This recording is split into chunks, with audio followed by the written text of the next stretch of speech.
Assalamualaikum warahmatullahi wabarakatuh. Perkenalkan kami dari kelompok 5 akan memperagakan hal-hal yang boleh dilakukan dan tidak boleh dilakukan selama Zoom meeting kantor.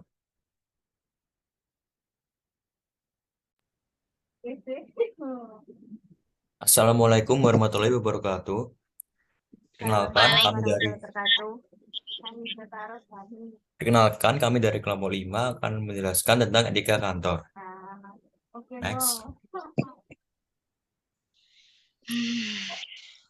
Yang pertama adalah pendahuluan. Penerapan etiket kantor di mana setiap anggota dalam kantor tersebut berinteraksi satu dengan yang lainnya. Dan etikat dalam berkomunikasi di kantor serta etiket penggunaan media komunikasi kantor. Pengertian kantor. Kantor merupakan tempat pelaksanaan kegiatan-kegiatan manajemen ataupun berbagai tugas resmi lainnya dari pimpinan organisasi dan stafnya. Di kantor, bila Anda seorang karyawan, senantiasa berhubungan dengan banyak orang. Sebab itu Anda perlu memperhatikan etiket yang berlaku di kantor Anda. Bila mana akan mengunjungi kantor yang lain, Anda harus cepat tanggap terhadap aturan-aturan yang diberlakukan pada kantor tersebut.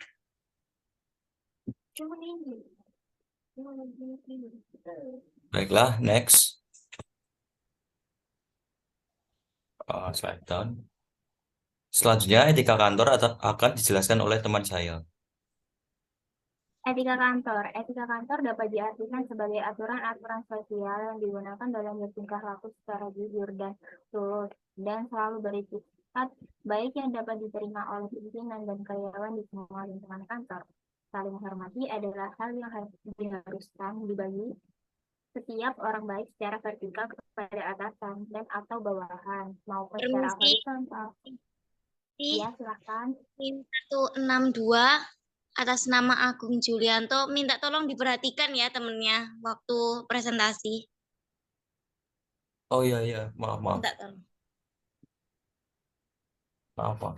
Maupun secara horizontal kepada rekan pekerja dan atau setingkat. Tutur sapa, menegur dan membalas sapaan dari seseorang di kantor, misalnya dengan ucapan selamat pagi atau dengan senyuman dan anggukan kepala. Bila Anda menjadi karyawan baru, Anda harus mempunyai inisiatif untuk berkenalan, memperhatikan sapaan terhadap rekan kerja, dan terlebih atasan atau lebih baik menggunakan sebutan Bapak atau Ibu. Memberitahukan dan atau menanyakan hal-hal yang berhubungan dengan pekerjaan kantor tersebut baik secara tulis maupun tidak tertulis. Selanjutnya akan dijelaskan oleh rekan saya.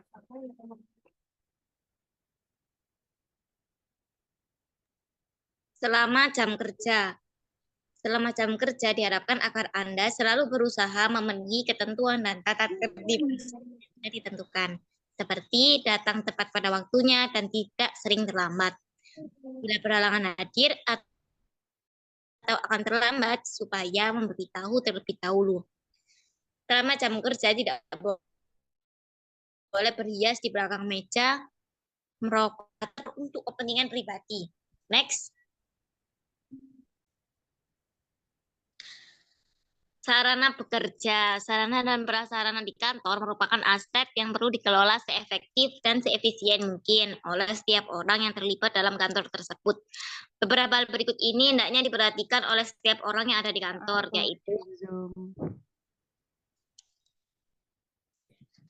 yaitu tidak terlalu sering mempergunakan fasilitas kantor untuk urusan pribadi, seperti telepon, komputer, dan atau alat tulis. Tidak membawa barang-barang milik kantor ke rumah. Ya, presentasi mohon jangan makan ya.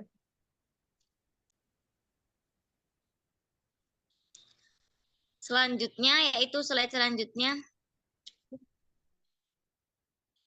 tentang membina hubungan kerja di kantor.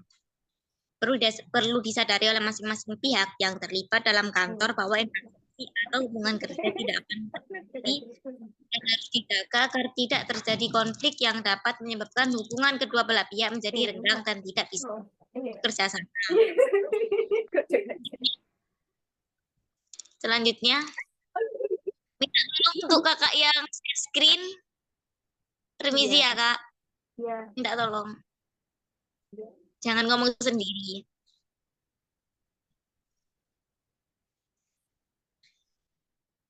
Oke. Selanjutnya itu membina hubungan kerja di kantor. Oleh karena itu, beberapa hal berikut ini dapat menjadi pedoman dalam membina hubungan kerja di kantor, yaitu hendaknya bersikap sopan dan ramah, serta tidak membedakan satu dengan yang lain. Hendaknya selalu menghindari penyebaran gosip yang dapat meresahkan pihak lain. Jangan membuat keributan yang dapat mengganggu pihak lain.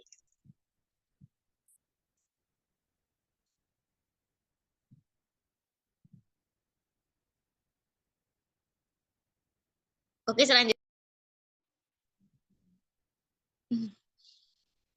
Etika menelepon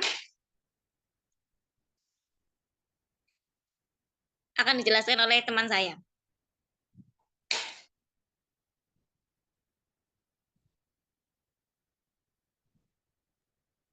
Silahkan untuk NIM 164 melanjutkan presentasi.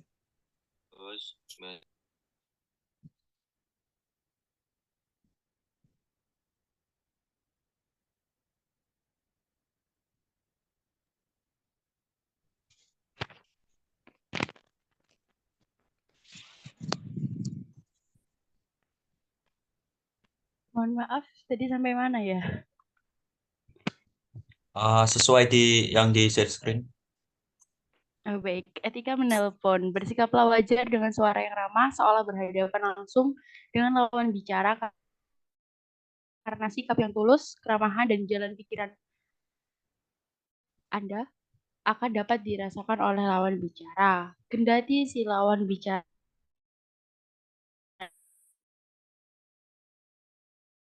diri untuk selalu tersenyum pada waktu menelpon akan menjadikan suara terdengar merdu dan ramah, dan akan memberi kesan bahwa Anda benar-benar ingin membantu.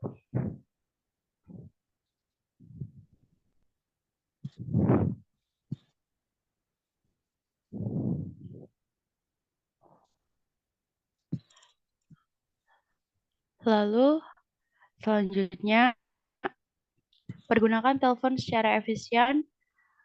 Penjelasan hendaknya diberikan secara tepat, singkat, dan mudah. Yang keempat, jagalah sikap dan perasaan Anda walaupun dalam keadaan kesal. Jangan sampai nada kesal terdengar oleh lawan bicara. Yang kelima, dalam pembicaraan telepon, volume suara harus diperhatikan dengan baik dan kata-kata harus diucapkan dengan jelas. Next. Mohon maaf itu dengan NIM 131, silakan diperhatikan ya. Itu Oh, iya Kak, maaf ngapain Kak. ya? Iya, maaf. Lalu selanjutnya, pembicaraan telepon harus diakhiri dengan ramah dan tidak tergesa-gesa. Yang terakhir, ucapan terima kasih harus selalu diberikan karena akan memberi kesan bahwa Anda senang mendapat kesempatan berbicara dengannya.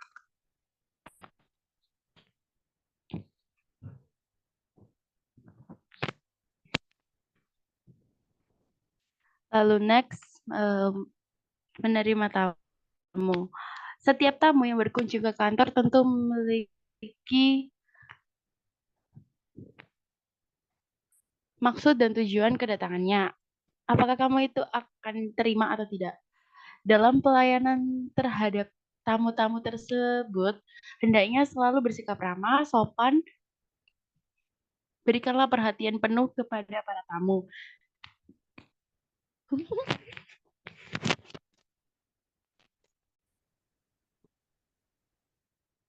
Baiklah, itu saja dari kelompok kami. Semoga apa yang kami peragakan bermanfaat bagi kedepannya untuk kalian. Sekian, terima kasih. Mohon maaf jika ada kesalahan. Wassalamualaikum warahmatullahi wabarakatuh.